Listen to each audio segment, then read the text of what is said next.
Hey, everyone. Welcome back to the Locked On Steelers podcast. I'm your host, Chris Carr. We've got Mike DeFabo on. Going to be talking to you about the biggest breakout players that are on the roster that you're going to be watching for in training camp. That and taking more of your questions here on the Locked On Steelers podcast. Let's get into it.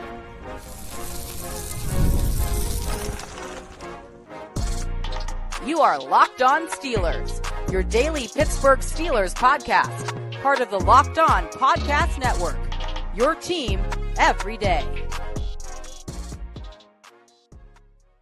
Today's episode of the Locked On Steelers podcast is brought to you by Game Time. Download the Game Time app, create an account, and use code LOCKEDONNFL for $20 off your first purchase. More on them later. Hello and welcome to the Locked On Steelers podcast. I'm your host, Chris Carter, bringing you your daily dose of all things on the Pittsburgh Steelers. As always, you can find the show on your favorite podcasting apps and on YouTube. Like this video if you enjoyed. Subscribe to this YouTube channel to get all of your daily Monday through Friday episodes as well as our bonus content. We thank you for making us your first listen every day because we're your team every day. As I said before, we're joined by the man himself, Mike DeFabo. He's back from the Athletic. He's been enjoying some vacation time. He's still got vacation vibes behind him. And Mike said he heard y'all in the comments section. He's upped his podcast game and he's got a microphone. We got a microphone. This is big time. We're moving into 2025 right now, Chris. Absolutely. Everyone's complaining. The DeFabo family has to upgrade their gear. We heard you loud and clear. Now, hopefully, you hear me loud and clear. There you go. Hey, I like the sound of that. So, Mike, we're going to get a lot of your thoughts on some of the moves that have happened. But first, there's a question that I thought was a really good question that we're going to start leading off with because training camp is a little over a week away. We're getting closer and closer to that. But we're here now getting things ready. Players report on the 23rd. Things will get started there. So one of the things that happens while everyone's looking at the big new names that they've signed, Aaron Rodgers, they've traded for DK Metcalf, Jalen Ramsey. We're going to be all focused on them. One of the things that's always interesting is always who are the young players on the team that you're expecting to be a breakout player? That's a question asked by Joey from Morgantown. Joey, take it away. Hey, Chris. This is Joey from Morgantown, West Virginia.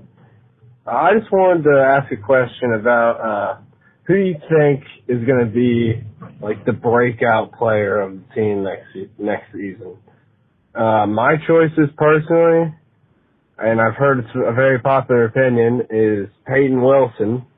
And another name is, I think Beanie Bishop is going to establish himself as a starter on the roster. But I just wanted to hear who your choices were or who you really think will excel this season. Love the podcast and have a wonderful day, Chris. Thank you, Joey, for your question. As always, you can call in like Joey did at 412-223-6644. Leave your name, where you're from. Keep your question under a minute. Mike, I want to give you the first crack at this. Give me two of your top breakout players that you're watching for in training camp when we're at Latrobe this season. Well, the first one's Kaleb Johnson, the running back out of Iowa. You know, you look at the void left by Najee Harris's absence, and that's a significant number of carries the Steelers have to replace. We know that Jalen Warren is going to get his and have an increased workload. Kenneth Gainwell is going to carve out his niche. But what I like about Kaleb Johnson is he's just a perfect scheme fit to run the outside zone that Arthur Smith loves. And so you like, if you're going to be a team that tries to protect Aaron Rodgers, limit his exposure, run the ball effectively, play action, you're going to need all of your running backs. And I really just like the size, the running style, the familiarity with the scheme for Kaleb Johnson. I think he's going to be able to hit the ground running for the Steelers.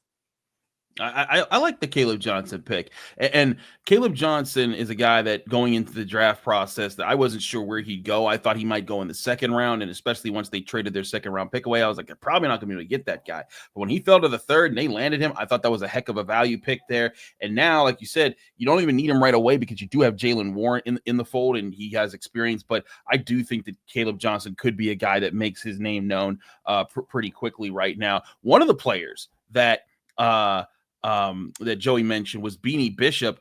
And I went back. Surprising to hear a guy from Morgantown mention Beanie Bishop, huh? Yeah, just a little. You know, you can't ever put it past those Mountaineers. Like, you know what?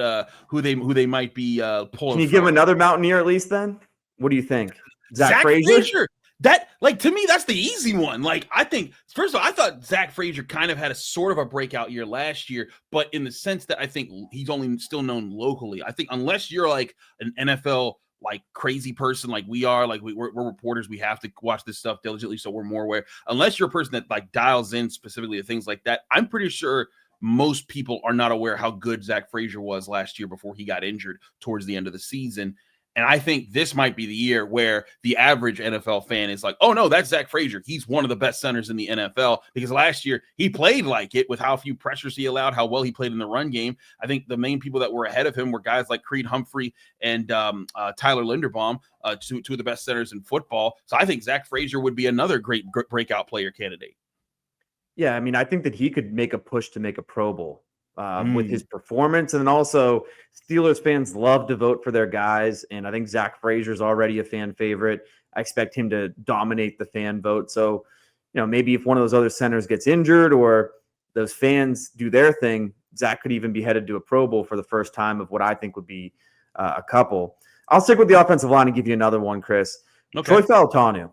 He was playing really well at training camp before his injury. I know that the preseason games were kind of up and down for him, but I just feel like he brings so much experience from all those games that he started at Washington, and he really fits what you're looking for in terms of a right tackle with his mauling presence, and he's going to be a big piece of their run game. They're going to be running the ball behind him a ton this year, and looking ahead to training camp, I can't wait to see him versus first-round pick Derek Harmon, because there's going to be plenty of instances where those two guys are going to head-to-head, and seeing those two guys in pads for the first time against each other is going to be, a big-time matchup.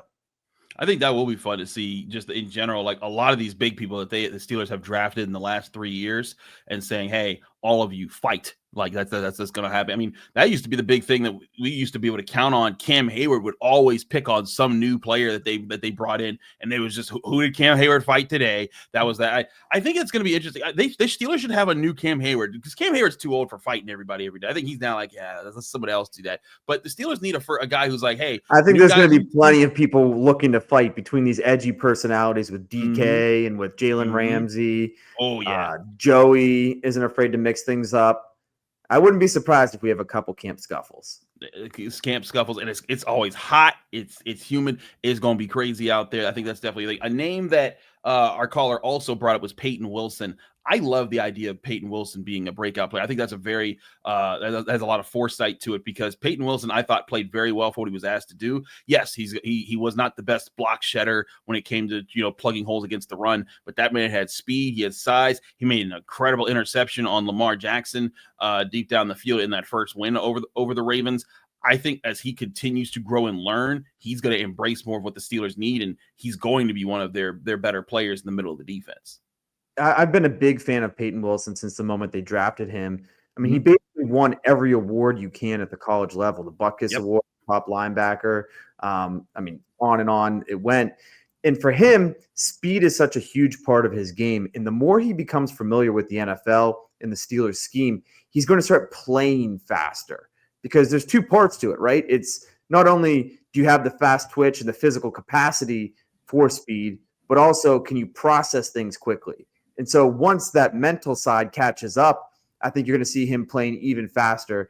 And for me, the big question, most of his playing time last year came in the nickel defense. And now with Landon Roberts gone, does Malik Harrison simply slot in and that's a one-for-one replacement?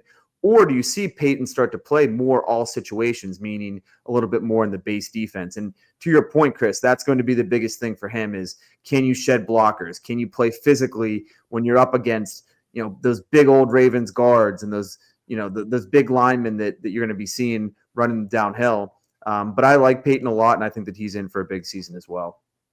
And not naming everyone else that could be on this list, I think one thing that, because there's a lot of guys you can go from. You can say, you guys didn't say Joey Porter Jr. or Keanu Benton or Broderick Jones or all these other guys. But I think the bottom line here is that might be one of the hidden strengths of this team is there is a decent a mix of there's a nice variety of different players and a good number of players who could be breakout candidates on this roster. There's a lot of young guys that have promise, that are both have some experience and also could be rookies. And I think that is the thing that could make this Steelers team better than it looks on paper right now, is if you see 4 or 5 of those guys become breakout players for the Steelers this year. Because again, you could probably name a dozen of these type of players, from Wilson to Benton to Porter to Jones to Frazier to Fautanu to Derek Harmon to Kaleb Johnson. There's Calvin Austin. Again, like you could just name them down the line. And if you get maybe a third of that to develop into like breakout real threats in the NFL, that's going to replenish your roster so much on top of the strengths you already had and the big free agents and trades that you made. That could be the hidden key to making the Steelers a better team in 2025. And you're expecting those guys to step up, especially on the offensive line. When you make that investment, you're counting on those guys becoming the reason why you're winning football games in November and December. And last year, they basically failed that test when they played that physical gauntlet, against the Eagles, against the Ravens, in a short week, didn't get it done. So, this is another test for them. How much does Broderick Jones improve? How much does Troy Fautanu's addition change the makeup of that offensive line? Does Zach Frazier take another step forward? All those things are going to be really important. And I think if the offensive line takes a step forward this year, I think that's one of the most important things for this team long-term, because that's what you're trying to build. If they're able to do it, you feel pretty good about it, no matter who the quarterback is going into next year. But if they don't take that step forward, then you start to have some concerns about the process and where this team is headed. I agree. I think that's going to be the big thing that determines things is, are these players who you've already put on your team, are they taking steps forward? Are they developing? That's going to be the story of the 2025 Steelers, and maybe even this upcoming stretch that comes beyond it, because I think that they need, especially that offensive line, to develop. We're going to take a quick break. When we come back, I want to ask Mike about a part of the Steelers-Dolphins trading that hasn't gotten talked about as much because of the bigger names involved. And that's Jonnu Smith. We'll talk about that next here on the Locked On Steelers podcast. Chris Carter, Mike DeFabo, stick with us. We'll be right back. Today's episode is brought to you by Game Time. We've all been there, logging on early and waiting forever for concert tickets to go on sale, only to lose your spot for a show you've been dying to see. Live music should be about making memories, not dealing with the stress of ticket shopping. That's where Game Time comes in. Game Time makes getting concert tickets faster and easier than ever. Prices actually drop as it gets closer to showtime, and you can save up to 60% off with their killer last-minute deals. Tired of endless scrolling trying to find the best deal? Game Time's zone deals pick the best seats in your section for you. Ever wonder what your view will actually look like before you buy? The app on Game Time shows you a panoramic seat view, so there are no surprises. Worried about what happens if plans change? Game Time's guarantee always has your back with cancellation protection and more. Take the guesswork out of buying tickets with Game Time. Download the Game Time app, create an account, use code LOCKEDONNFL for $20 off your first purchase. Terms and conditions apply. Again, that's code LOCKEDONNFL for $20 off. Download Game Time today. Last minute tickets, lowest price guaranteed.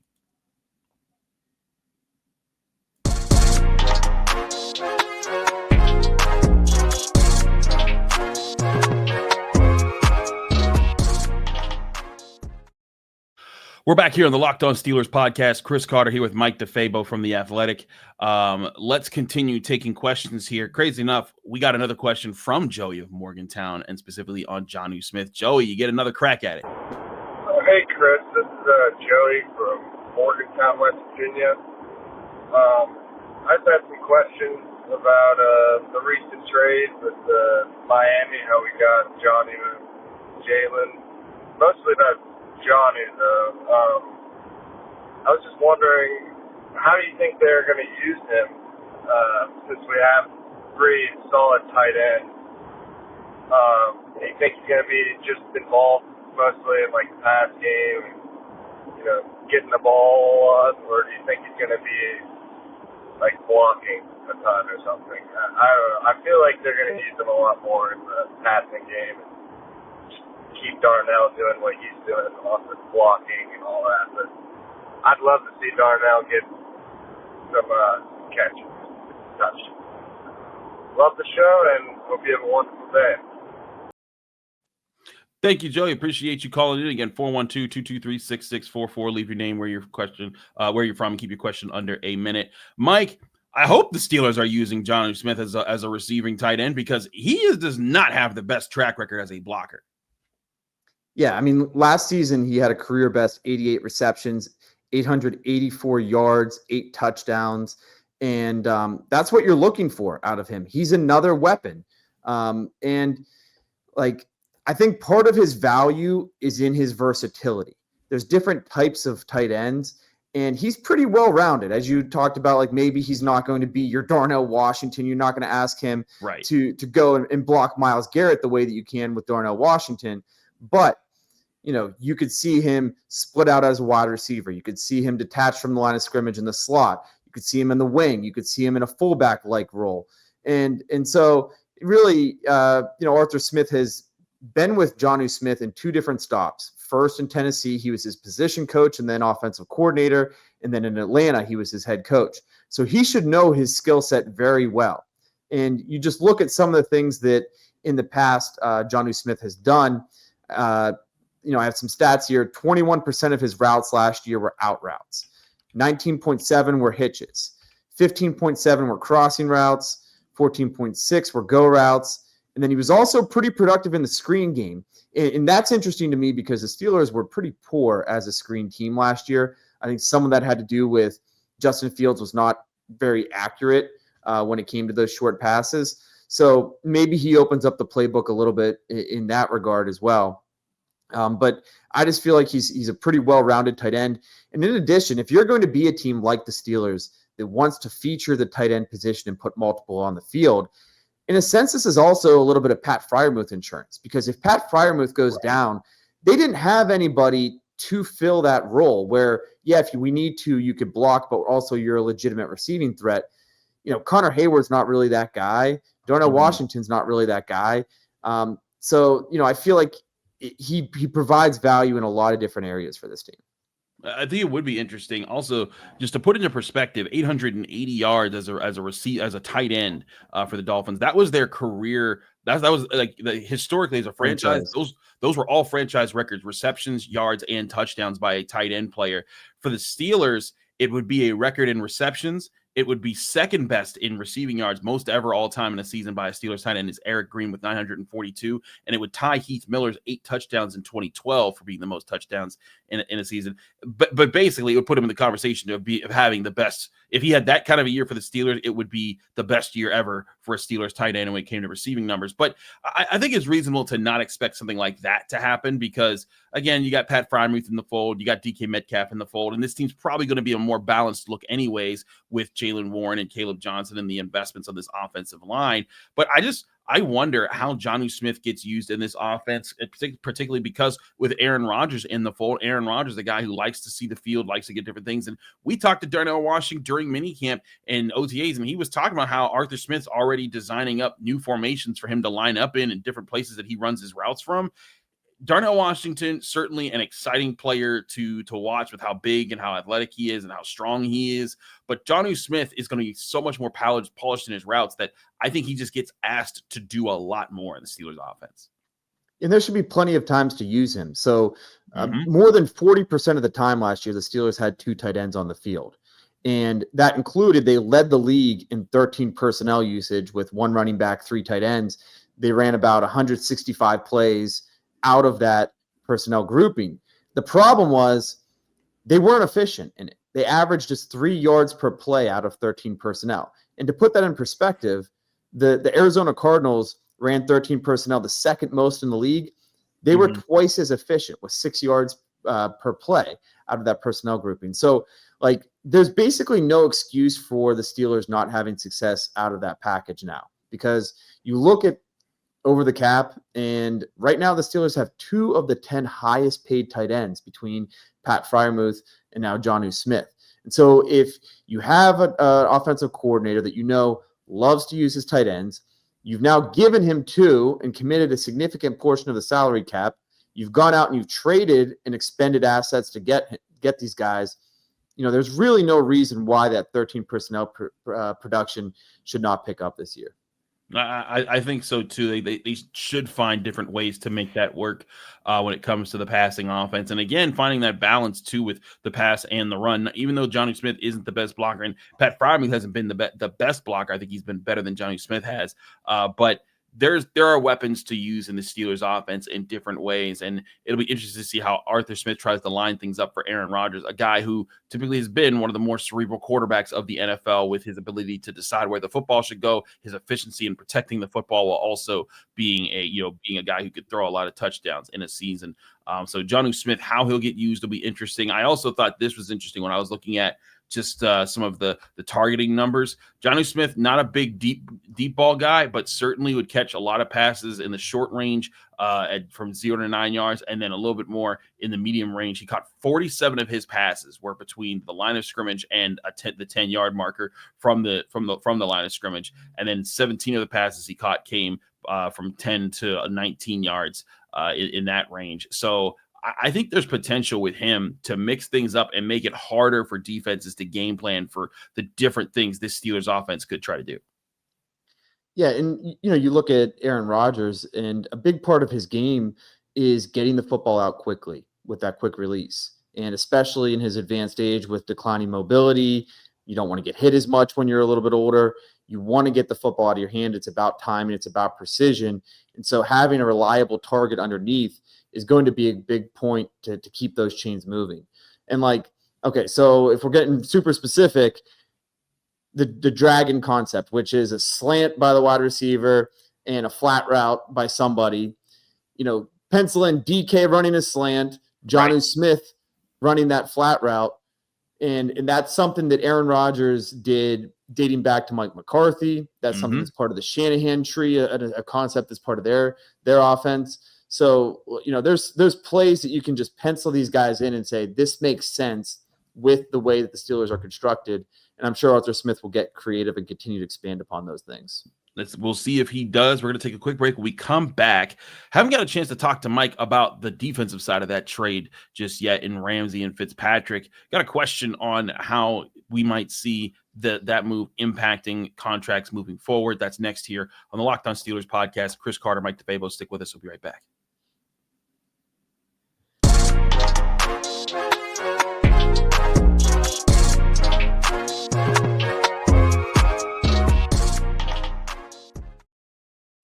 We're back here on the Locked On Steelers podcast. I'm your host, Chris Carter, here with Mike DeFabo of The Athletic. Mike, we got one more question, and that's in regards to how things... Joey from Morgantown? No, not Joey from Morgantown. We got Bruce from Fort Hood, Texas, asking about the fallout from the Ramsey trade and what it might mean for TJ Watt and other moves. Here's Bruce. Hey, Chris. This is Bruce Stack from Fort Hood, Texas, and big fan of the show.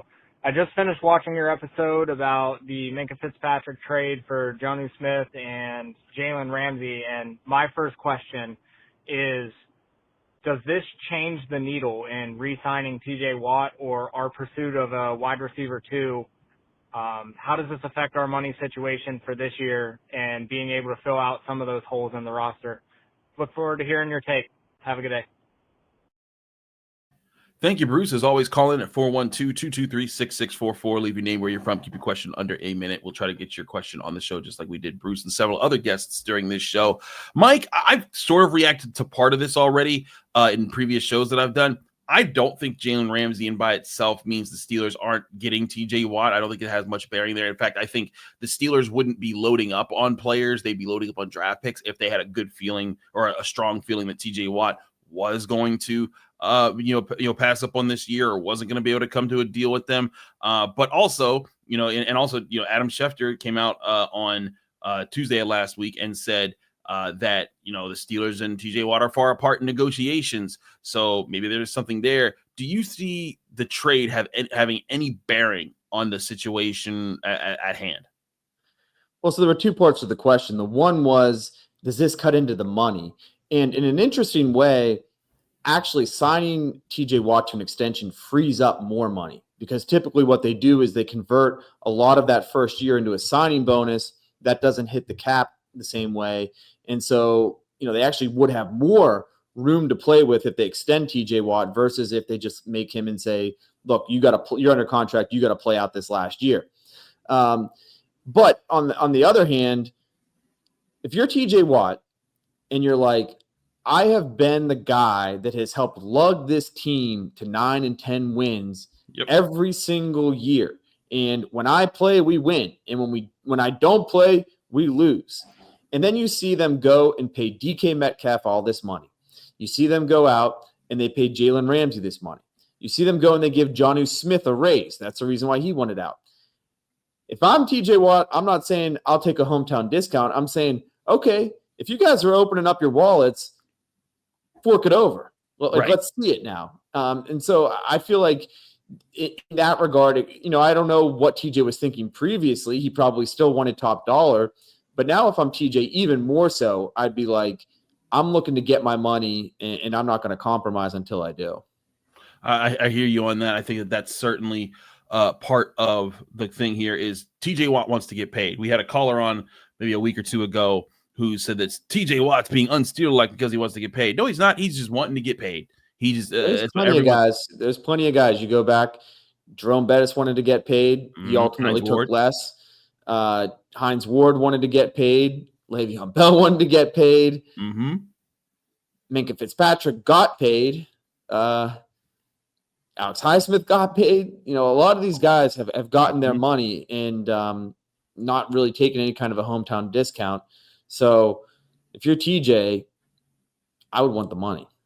I think that's the thing. He's chasing the money, but he's looking for specific things involved with the money, like how you get a little bit more guaranteed money. And I think he does want to have a better contract than Myles Garrett does right now, and there's nothing wrong with that. I think it's the thing that people always say, "Oh, he's not taking a hometown discount." Do you take a hometown discount for the place that you work for? The average person out there watching and listening to this, are you saying, hey, you guys don't have to pay me as much because I kind of like it? Like, that's not a thing most times that most people would take. So if I'm TJ Watt, I'm trying to get what I can out of it. And at the same time, you don't want to also blow up your spot either. You want to be in a good position. I just think that the Steelers are in a position themselves that they can go to TJ Watt and say, hey, here's this decent offer. We do respect you and that this can be done here. But we'll see how that plays out because it's not guaranteed that TJ Watt is going to, show up at training camp right now, even though I do think he will because he is under contract. I think there are some serious questions that the Steelers have to ask about how these next few weeks are going to go, especially once training camp begins. Does he show up to training camp? If he doesn't show up to the start of training camp, then I'll be like, oh, okay, maybe there's something else going on here. I imagine it's going to unfold in a similar fashion to last time, which was a hold in, which is the new in vogue thing. So you don't get fined for not being there, but you also don't participate in anything, so you don't get injured. Then the Steelers, even you go back to last year, they drag these things out, and deadlines bring people together. And it took until just a couple days before the regular season for Cam Hayward to sign his deal. It took basically the same amount of time for Pat Freiermuth to agree to his deal. And same thing happened with TJ last time. It took until the Thursday before the season opener for him to finally sign. Looking at history would suggest that it's going to unfold in a similar fashion, that it's going to get done, but it's going to get done sometime between the end of the last preseason game and the start of the regular season. I'm right with you here. I think if this happens, it happens sometime after training camp itself, and it gets done. And people kind of forget about it. I think it's going to be a 3-year extension. I think he is going to get a little bit more money than Myles Garrett. I've been pounding the table, Mike, that people need to understand that $40 million today is not what $40 million was even a few years ago. When you look at how the NFL is that an inflation joke, Chris? It is, but it isn't, because it's also a reality of the NFL salary. With the cap going up. Yeah, salaries are going up for every player. And you look at the guys who have reaped the benefits most, it's the edge rushers. Yes, because those are it's a quarterback league. You want a quarterback, you want a guy to rush the quarterback, and you want a guy to protect the quarterback in the tackles. Those are the guys who are making the money in the NFL right now. And fortunately for our guy TJ Watt, he is one of those guys. So he can command top dollar as one of the top players in the league. We'll see how that plays out as we get closer to training camp. He's Mike DeFabo. I'm Chris Carter. Thank you, Mike, so much for joining us here in the Locked On Steelers podcast. Let people can find you, follow you, and get more of your work. Yeah, you can find me on social media at Mike DeFabo. And, of course, check out my work in The Athletic. Absolutely. He's Mike DeFabo. I'm Chris Carter. Thanks so much for tuning in to the Locked On Steelers podcast. You can find me on Twitter, Instagram, TikTok, Blue Sky, all the social media handles, all the same handle every time. It's at Carter Critiques. You can read my work in the Pittsburgh Post-Gazette by going to post-gazette.com. You can find me here on the Locked On Steelers podcast every day, Monday through Friday, back here tomorrow with more episodes of the Locked On Steelers podcast.